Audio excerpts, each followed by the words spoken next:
è un risultato che non può accontentare le due squadre che, come ricordiamo, intanto Mistretta, c'è il gol del Partinico Dace che la sblocca all'11° minuto del secondo tempo, quindi diciamo che in questo caso un tiro dalla distanza che non è stato ben controllato da Mortillaro, sulla ribattuta è stato più lesto di tutti il bomber Mistretta, che comunque la sblocca per il Partinico Dace.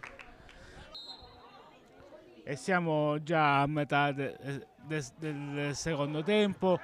Sternberger segna, siamo al 23esimo, Sternberger segna il gol del 2-0.